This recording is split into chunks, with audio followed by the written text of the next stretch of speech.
Who is this actually good for, who should skip it, and is it worth the price for normal everyday buyers?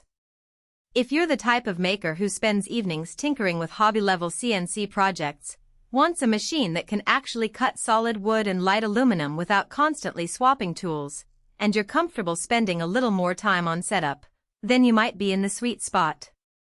If you're looking for a plug-and-play box that will start carving the moment you plug it in, or you need a production-grade router that can run 24/7 in a noisy workshop, the answer is probably no.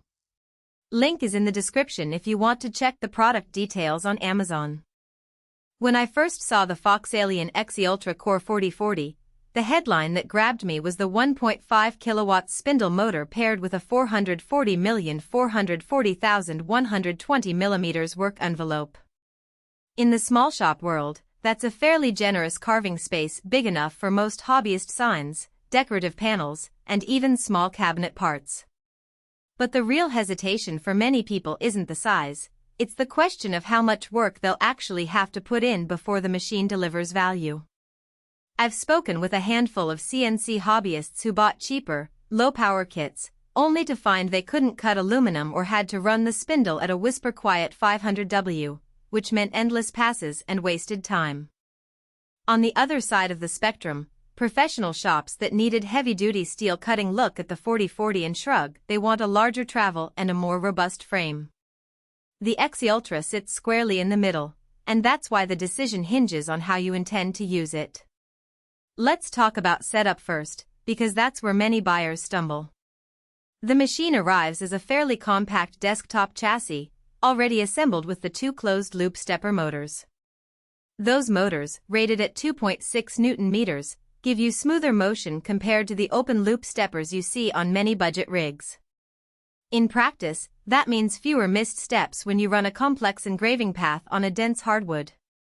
The plug-and-play spindle is genuinely straightforward. You connect the 1.5 kilowatts VFD, bolt the spindle onto the mounting plate, and power it up. The real work begins with calibrating the work zero and tuning the feed rates. If you've never touched GRBL or Mach 3, expect to spend a couple of evenings reading the manual, watching community tutorials, and doing test cuts on cheap plywood. That learning curve is not unique to FoxAlien. Any CNC with a VFD and separate spindle will require it, but the fact that the kit includes the VFD saves you the hassle of hunting down a compatible controller. Now, look at the day-to-day usability.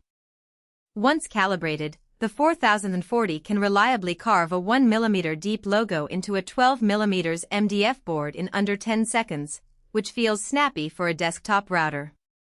The spindle's 1.5 kilowatts rating shines when you move up to aluminum.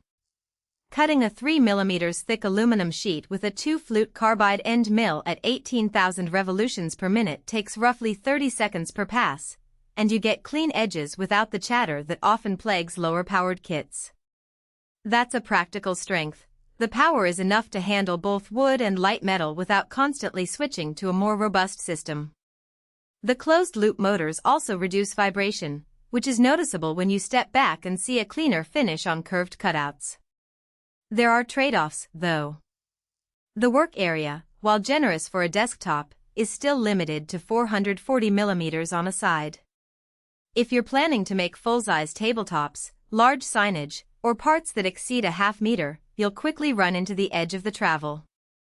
That limitation isn't a surprise. The 4040 is marketed as a desktop machine, not a full-sized gantry, but it's a hidden cost if you later need to upgrade to a larger frame. Another point that catches people off guard is the weight of the spindle assembly.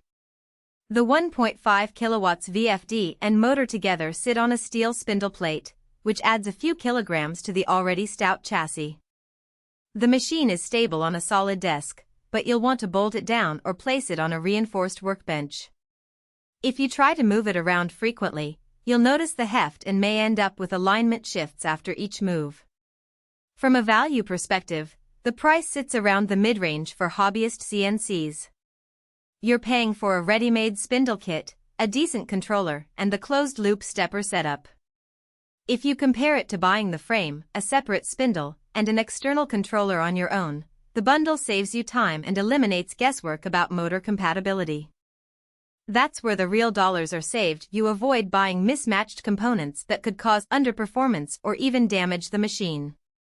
On the flip side, if you already have a spindle you love, you might feel the kit is overpriced because you're paying for a spindle you won't use.